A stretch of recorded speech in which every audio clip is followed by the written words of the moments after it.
Reviews, reaction, satisfaction.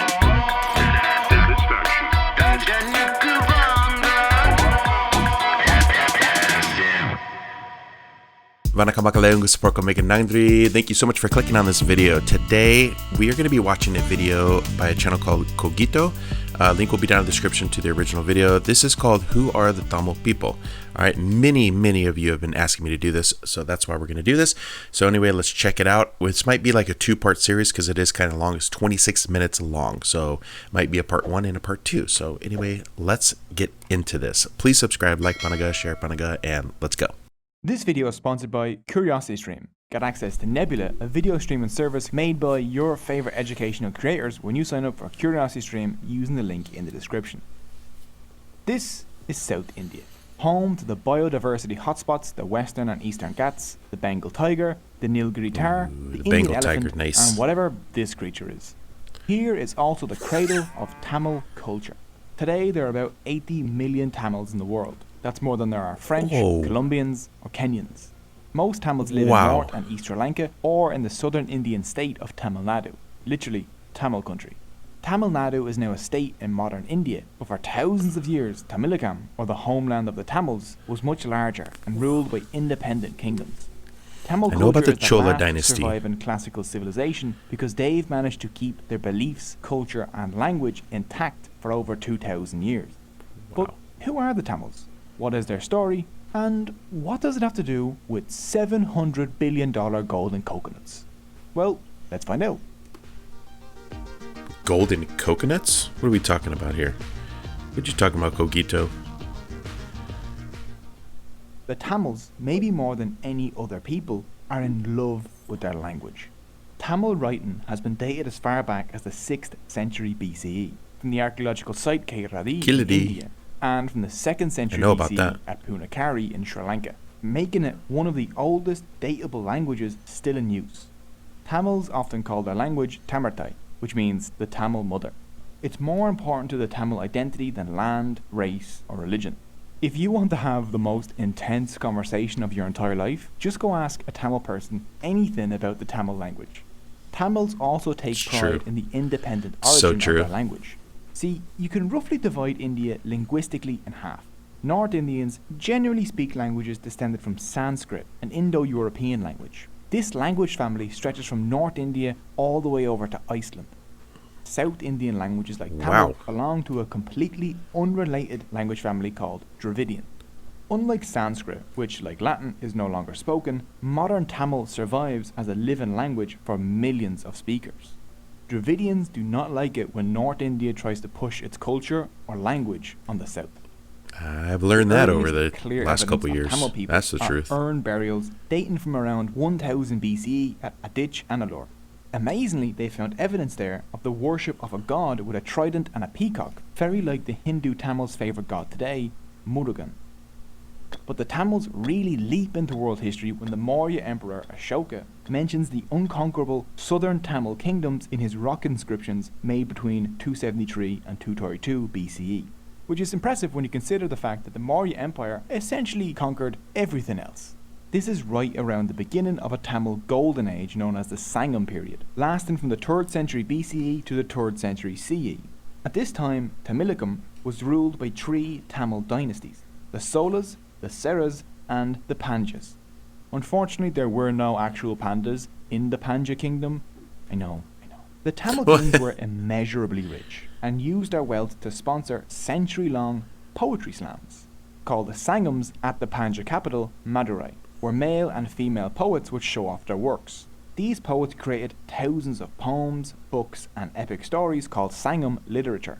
Sangam literature is unique in how it doesn't seem to belong to any single class or religion. It was written by and concerns Hindus, Jains, men, women, farmers, kings, pandas, non-pandas, and everyone in between. One great Sangam poet, Poon Krenar, emphasized the equality of all humans, saying, "I am a citizen of the world, and everyone in the world is related to me." This was quoted by one of India's most beloved presidents, the Tamil Muslim aerospace scientist Abdul Kalam, at the European Parliament in 2007.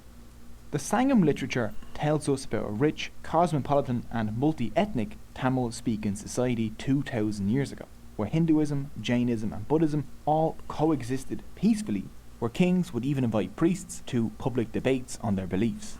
Sangam poems describe Madurai as so rich that it had a moat with secret underground passages large enough for elephants. Oh, that's Greek mercenaries awesome. guarded its gates, and the scent of perfume could be smelled miles away from the city, where there were folks of every race buying and selling in the bazaars or singing to the music of wandering bands.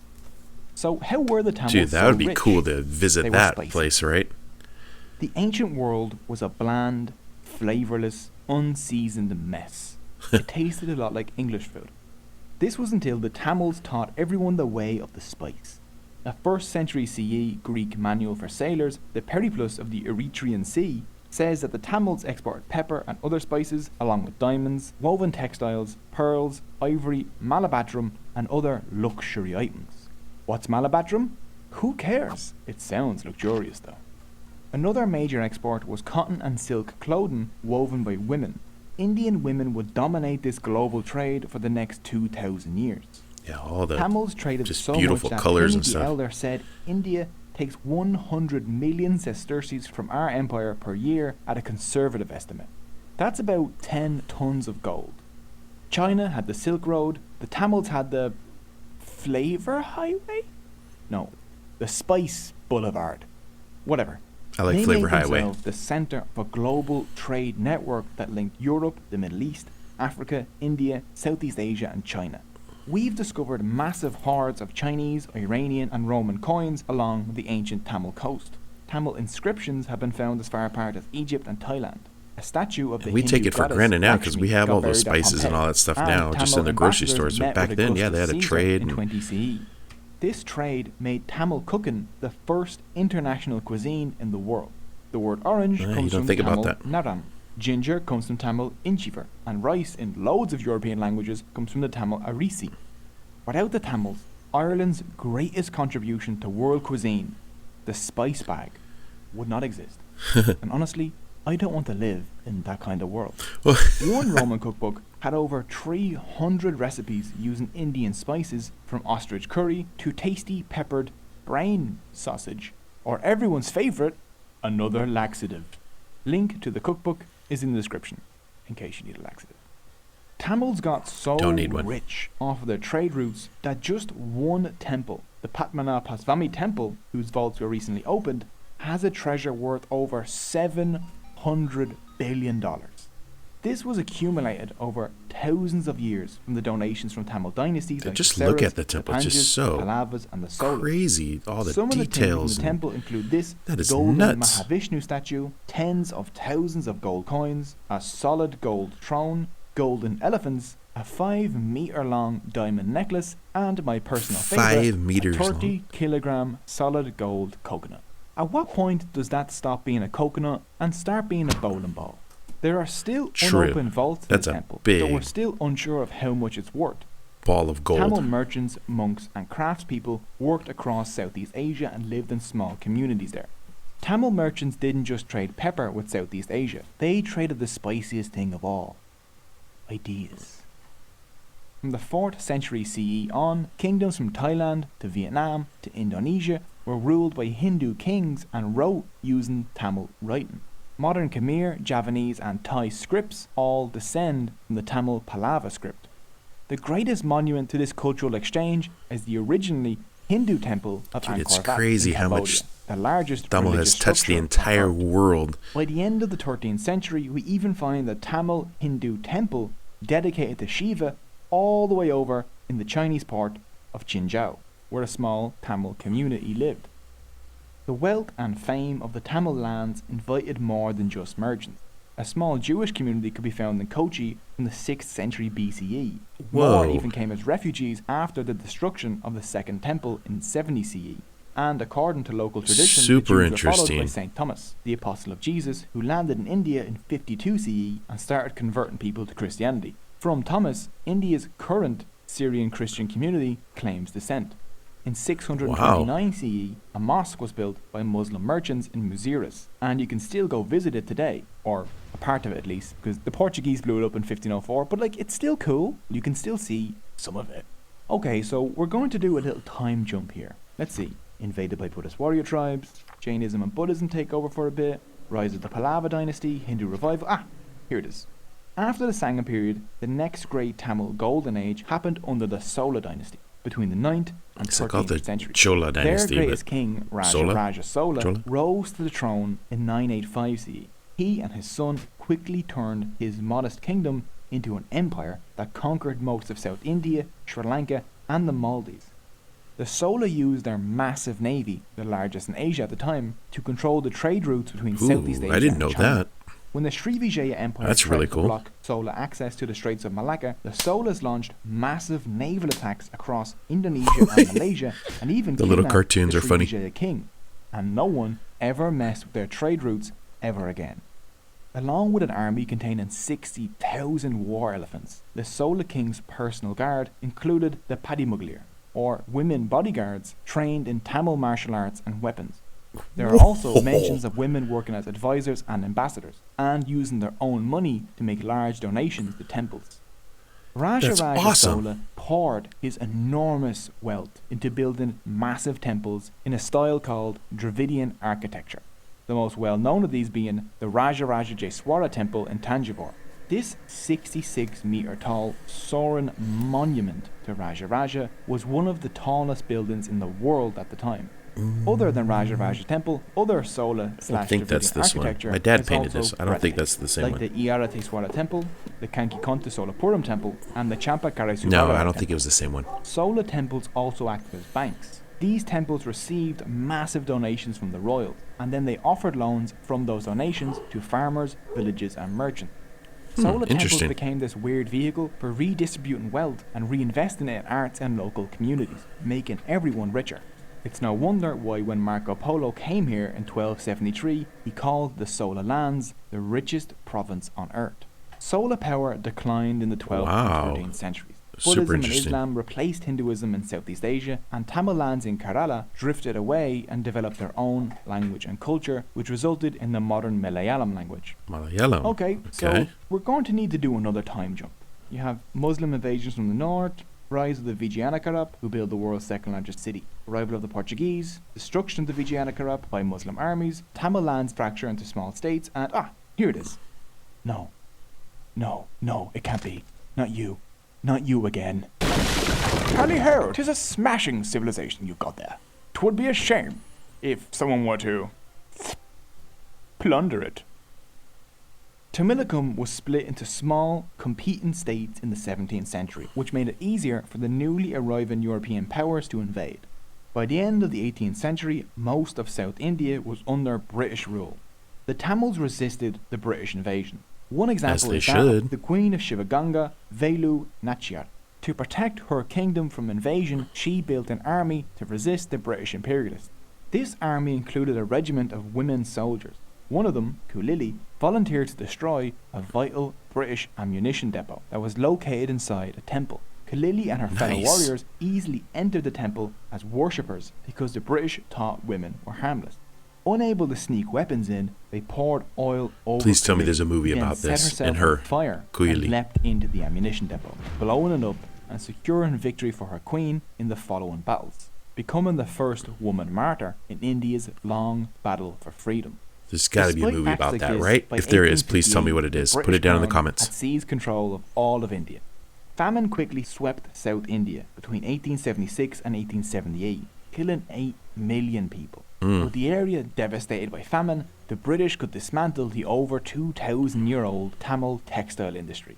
As British textile manufacturers couldn't compete with Tamil textiles, so they destroyed all the Indian looms. Then they pushed Tamils out of work as craftspeople and onto tea, sugar, coffee and opium plantations in India, or sent them off across their empire as indentured servants. John Sullivan, a colonial official in southern India, said, under their own dynasties, all the revenue that was collected in the country was spent in the country. Our system acts very much like a sponge, drawing up all the good things from the banks of the Ganges and squeezing them out on the banks of the Thames. India would eventually win its independence from Britain in 1947. In the first 2 decades of Indian independence, language became a battlefield in India. Oh, In yeah, I can 1950, imagine. Hindi, the most spoken language in India, was selected as the sole official language of the country, with 1965 picked as the year the changeover from English would happen. Speakers of the Dravidian languages in the south didn't like Hindi because it was Sanskrit-based, which they considered more alien than English. As 1965 approached, thousands of Tamil student protesters shouted, "Hindi never, English ever," in the streets of Chennai. 4 students set themselves How on about Chennai? fire as a symbol of non-violent protest. Dravidian political parties made it clear that if Hindi became the official language of India, then Tamil Nadu would secede from India. The protesters won. The Official Languages Act Amendment of 1967 ensured the continued use of English alongside Hindi as the official language of India up until today. Even now in India, Tamil Interesting. Nadu is famous for its independent streak, love of its culture and language, and for acting as the champion of Dravidian politics against the North. But Tamils don't only live in Tamil Nadu. Just a few kilometres away from there is the island nation known today as Sri Lanka, where Tamils make up 15% of the population. Sri Lanka is home to several ethnic groups. The Many, mostly many Buddhist Sinhalese Dadston are the majority, and Tamil the mostly fans in Hindu Sri Lanka, Tamils by the are way. the second largest group. Many. Both groups have been on the island for over 2,000 years. This island was known as Ceylon when it suffered 3 centuries of colonialism under Portugal, the Netherlands, and then the British Empire took over in 1796. When the British arrived, they were like, "How can I make everything worse?" Oh, let's introduce inter-ethnic conflict. In the 19th and early 20th centuries, to spur hatred, the British chose Tamils for higher positions than the Sinhalese in the government. Then, in the Sri Lankan highlands, Sinhalese It's lands ruining were everything, seized by man. the British, and enslaved Tamils from India were settled there as plantation workers. These are Indian Tamils, distinct from the Sri Lankan Tamils who have lived in Sri Lanka for much, much longer. Sri Lankan Tamils live in the north and east. Indian Tamils live in the central highlands, and the Sinhalese live essentially everywhere else. When the British got kicked out of Ceylon, now Sri Lanka, in 1948, the majority Sinhalese took control of the island. Sinhalese nationalism exploded, and soon anti-Tamil massacres swept the island in Oh, man. 1956, 1958, and 1977, which led to the formation of a guerrilla fighting group known as the Liberation Tigers I've of heard. Tamil Eelam, better known as the Tamil Tigers. Yep, On the I've heard of 31st this. of May 1981, the Sri Lankan police burned the Jaffna Public Library to the ground, home to 97,000 books and containing irreplaceable artifacts of Tamil history. Wow. Seeing the fire, one That's not Tamil cool. refugee said, "It was as if my entire biography, my history and the history of the Tamils had been destroyed, wiped from the face of the earth as if we did not exist." Yeah, you On don't do July that. That's 23rd, not cool. 1983, the Tamil Tigers ambushed and killed 15 Sri Lankan soldiers, causing another anti-Tamil massacre to sweep the country in an event known as Black July. The Sri Lankan Civil War had begun.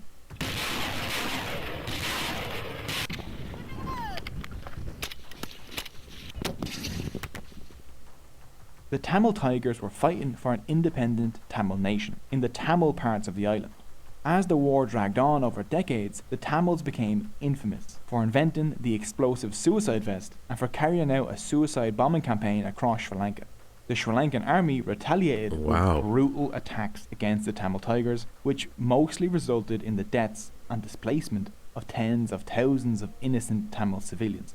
The Sri Lankan state is still undergoing investigations for committing a genocide against the Tamils. Wow. This bloody war dragged on for 26 years, until Man. the 18th of May 2009, when the leader of the Tamil Tigers, V. Pirapakaran, was killed and the Tigers surrendered. The war took the lives of over 100,000 people, with 40,000 Tamil civilians being killed in the final few months of the war. These are rough estimates because a proper investigation hasn't been done. The war caused a mass exodus of Sri Lankan Tamil refugees to India, Australia, Europe and North America. Today around 8 million Tamils live outside of India and Sri Lanka. From the 19th century onwards, they went as indentured labourers across the British Empire, especially to Malaysia, Singapore, South Africa, Fiji, Mauritius and the Caribbean, where many have kept their Tamil identity. Tamil is actually an official language in Singapore and Malaysia. Well, I think now it's time to I take did a know look that. at Tamil I did know culture. that. Religion. Today, about 88% of the Tamil population of Tamil Nadu are Hindus, 6% are Christians, 5.8% are Muslims, and Jains, Buddhists and Sikhs make up the rest. The most important Tamil festival is Thai Pongal, a harvest festival dedicated to the Hindu sun god Surya that usually occurs on the 14th of January. This festival is celebrated by all Tamils regardless of religion though.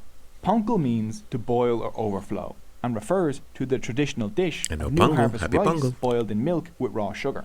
Pongal celebrations include decorating cows, ritual bathing, parades, prayers, dances, creating art, and getting together with friends and family and exchanging gifts. During Pongal in Tamil Nadu, you might also see a Jallikattu. In this over 2,000-year-old sport, an Indian bull is released into a crowd of people, and men attempt to grab the hump on the bull's back with both arms and hang onto it for as long as possible, attempting to bring the bull to a full stop, thus taming the bull. If they do so, they get a prize. If no one tames the bull, the owner of the bull gets a prize. There have been many attempts to ban this sport in recent years, which has caused massive popular backlash. Another interesting Tamil holiday is a May festival for the god Aravan, who is worshipped by transgender people called Terunar in Tamil.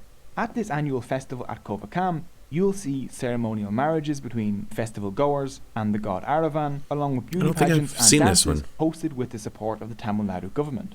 In 2008, Tamil Nadu became the first state in India to allow people to legally identify as a third gender. Arts. Tanjavur paintings and solar bronzes are some of the Tamils' greatest contributions to world art. But one of the more humble yet distinct features of Tamil art is the kolam, which decorates the front of almost every Tamil home. These are geometrical and floral designs made of rice flour. Pretty, dude. The kolam is crafted by women and then erased the next morning to make room for a new one. Today, in Tamil Nadu, huts to 5-star hotels will all have a kolam. One of the most treasured pieces of Tamil literature is the Tirukkural by Tiruvulluvar, which has its origins in the silent period but was finalized a few centuries after. This is a masterpiece in ethics and living well. The Tirukkural is made up of 3 books of wise sayings on virtue, wealth and love, all delivered in quick 2-line poems. For example, the greatest virtue of all is non-killing. Truthfulness cometh only next. It also just stops midway and talks about how to build good forts, and I'm always down for some fort talk. Charity and kindness are also key aspects, and it emphasises non-violence and vegetarianism. Avoidance of killing and eating the meat of even one animal is more meritorious than 1,000 sacrifices. The Tirukkural is vital to Tamil culture. It pops up in songs, films and books. Every bus in Tamil Nadu is legally obligated to have a verse from the Tirukkural on it. Really? One of the Tamils' most famous dances is Paratanateum. This dance tells a story through complicated mudras, or hand gestures, facial expressions and body posture. It also just looks incredible. Yeah, that's true. It's so...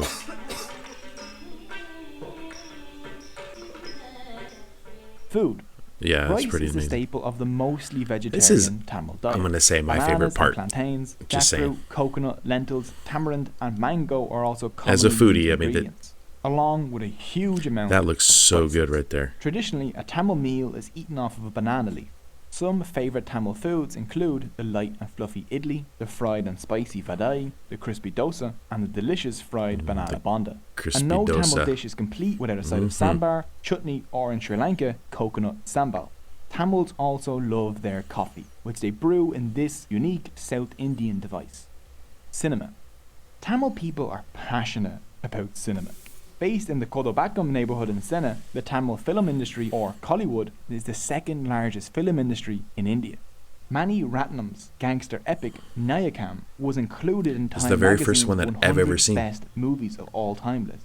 I actually watched a movie with one of Tamil cinema's superstars, Rajinikanth, where this happens, and it was an absolutely amazing few hours. Tamil cinema has even bled into Tamil politics.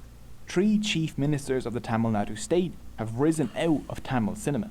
Tamil cinema acts as a way for Tamils to preserve their independent and original culture by producing films in the Tamil language based on Tamil ideas and culture.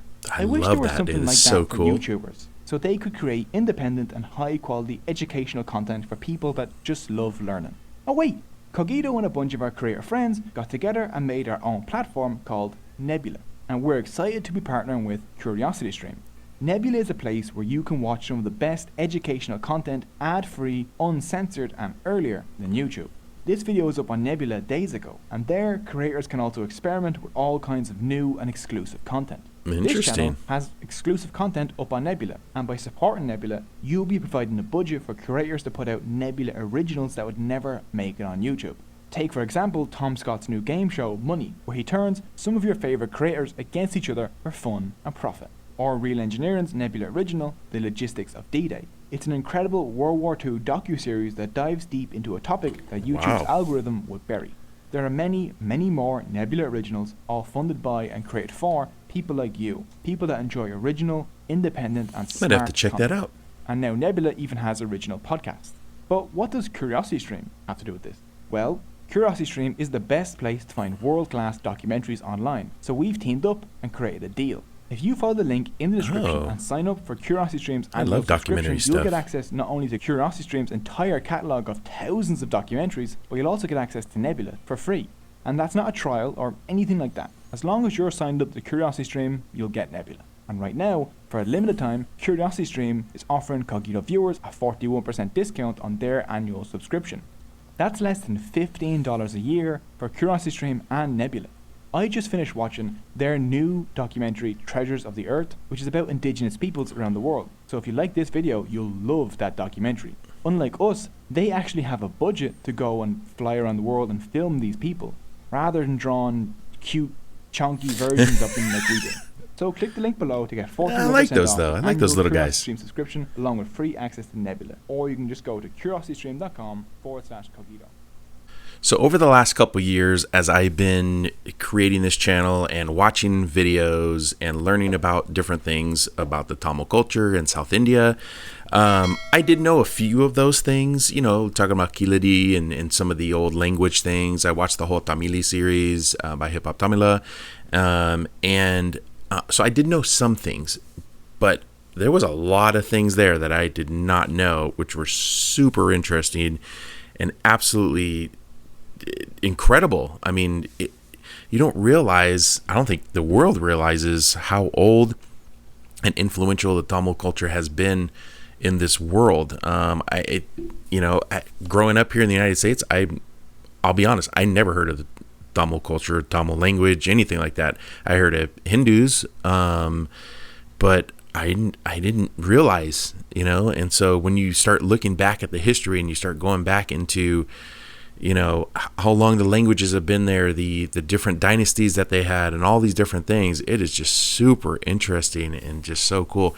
As a person who loves history and just the history of the world, it's so fun to watch. So that was a great video. I don't know how accurate all of that is. I don't know. I don't know where they get all their data and all their research from, but I got probably hundreds, if not thousands, of you guys saying I need to watch this video. So clearly you guys know the culture better than I do, and if you're asking me to watch it, I'm guessing it's probably true. So but yeah, this is a cool channel, Cogito. You guys got to go check out this channel. They got a lot of really cool stuff going on there.